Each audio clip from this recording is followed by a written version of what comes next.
Hello friends, in this video I'm going to talk about the various strategies to clear the MRCS Part B exam.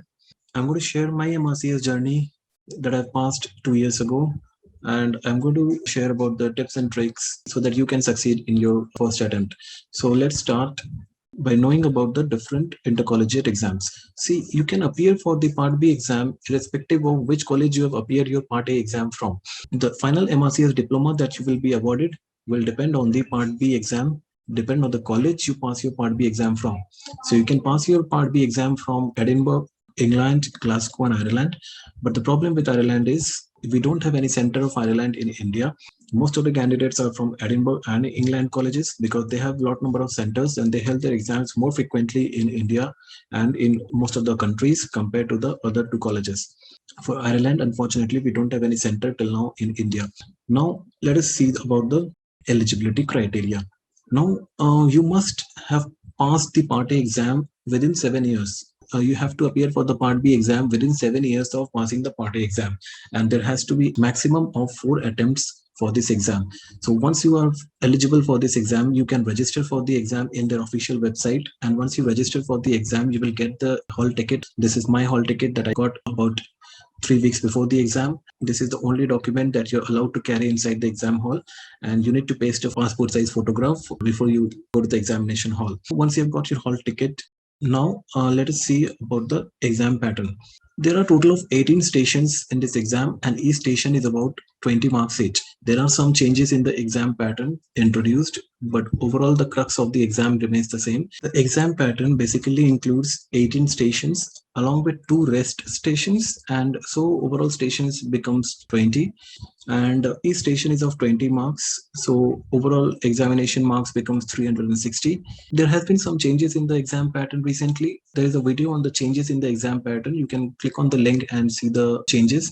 Now, what are the basic examination pattern? Basically, the exam is divided into 2 groups. One is the applied knowledge and second is the communication and clinical skills. The applied knowledge basically includes 8 stations, and each station is of 20 marks, so total of 160 marks.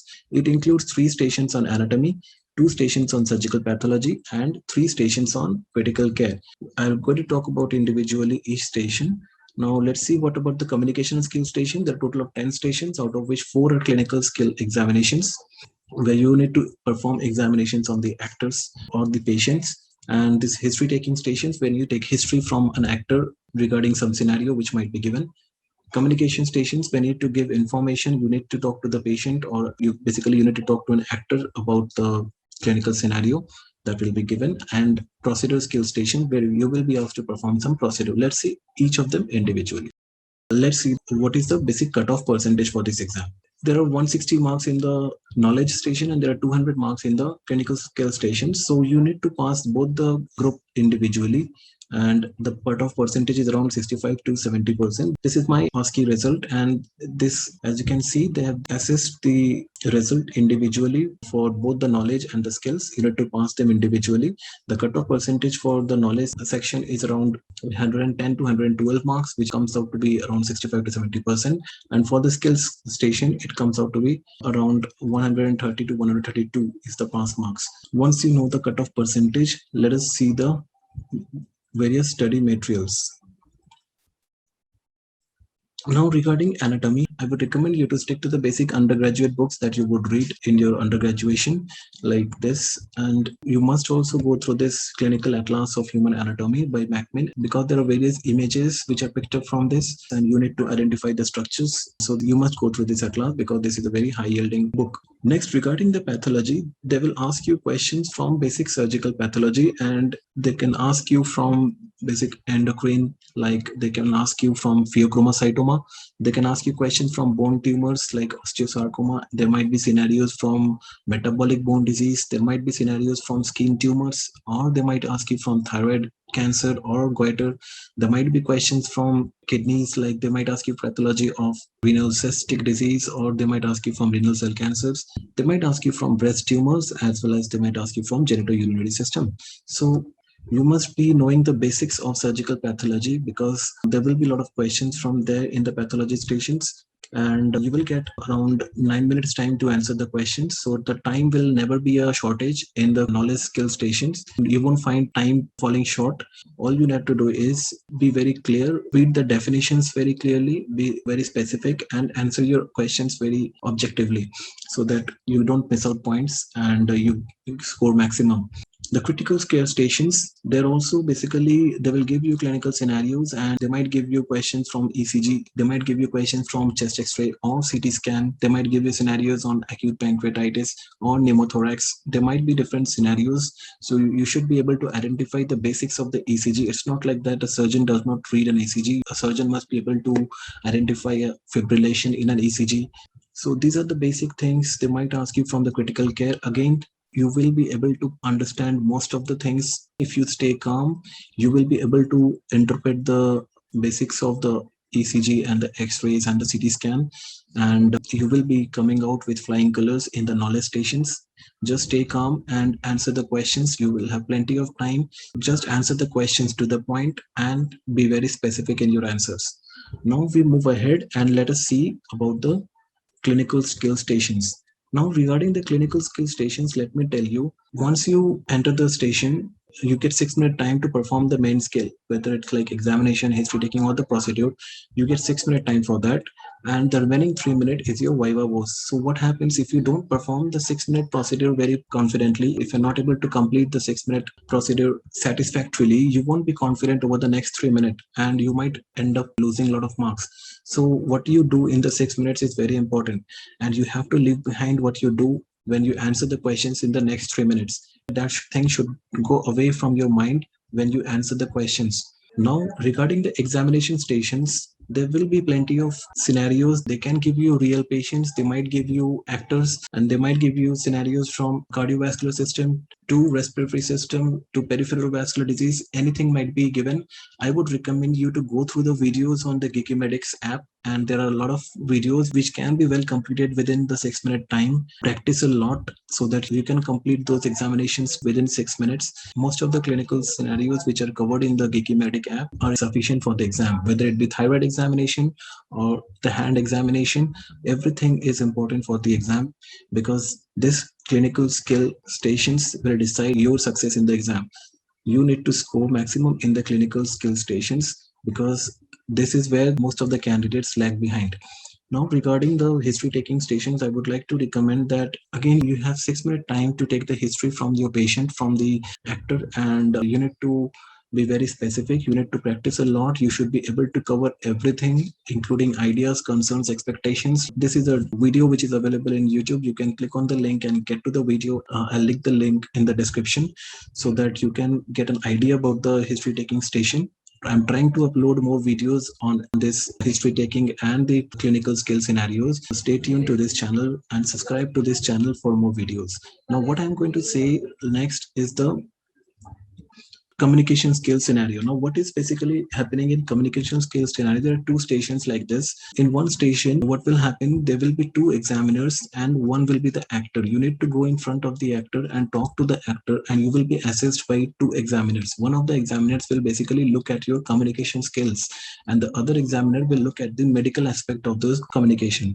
So you will be given 10 marks by each examiner, and the total marks will be decided by the sum of the 2 marks.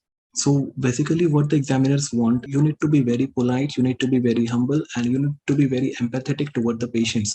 Whenever you're talking to the patient, make sure that you understand the patient's problem and make sure you have a solution for that. Make sure you assure the patient and also ensure that you don't give false assurance to the patient. Everything is taken into account while your communication skill scenario is assessed by the examiners. Also, remember that this communication skill scenario can be like breaking a bad news, can be like taking consent for a surgery or for a procedure. So all these scenarios can be given. So make sure your tone of voice is also very important when you talk to the patients, when you talk to the actors there, because they are very trained actors. They are paid for the exams more number of times than you yourself, and therefore they know everything and they know where the candidates can be fooled and where they can be tricked.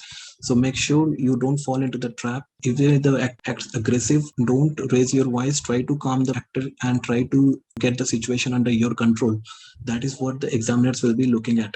Next, there will be another communication skills station based on the telephonic conversation. You don't have to talk to the consultant over telephone. Actually, you will be given a set of notes. You will get a 9-minute preparatory time for that.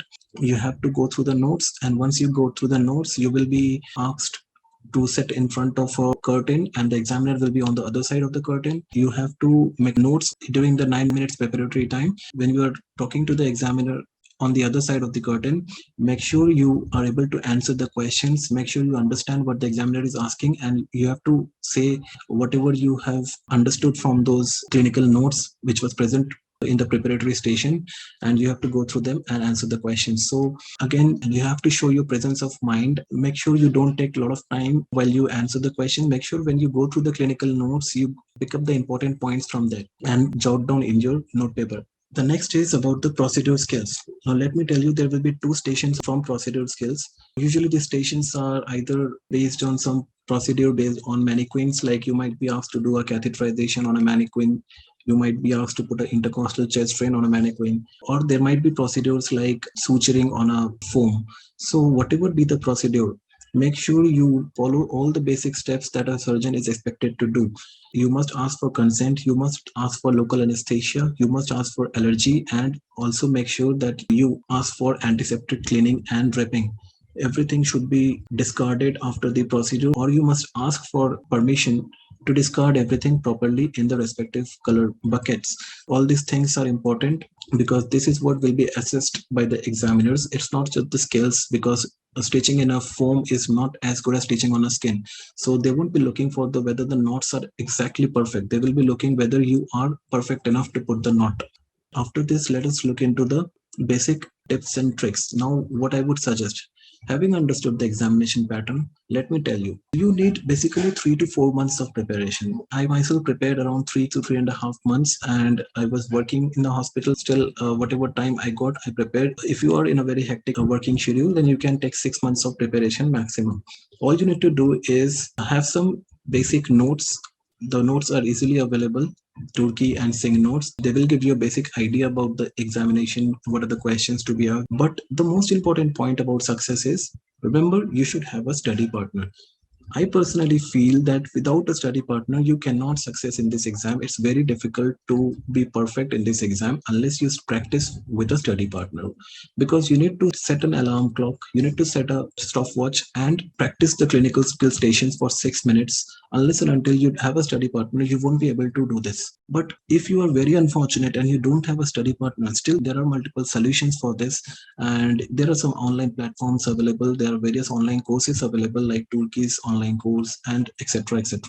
You can join an online course that they might arrange a study partner for you. All I want is have a study partner, practice all these communication skill scenarios, the history taking scenarios, the examination scenarios, everything. Practice them very well with a study partner so that you understand the value of time, you understand what mistakes you are making, and probably 6 to 7 times you have to practice every station before you become perfect. There will be new stations coming up subsequently in every exam. Some repeated stations, you should not be making mistakes. That's the basic take home message.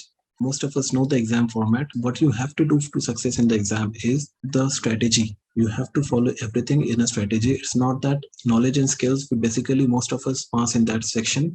Most of us are trapped in the communication skills, and that is because we lack adequate practice. So I think adequate practice is going to make you perfect. If you need any kind of suggestions, if you need Turkey notes or Sing notes, you can drop your email ID in the comment section. I will try to send you the notes as early as possible. Stay tuned to this channel. I will be uploading more videos. Subscribe to the channel. Stay safe, stay well. Thank you for watching this video.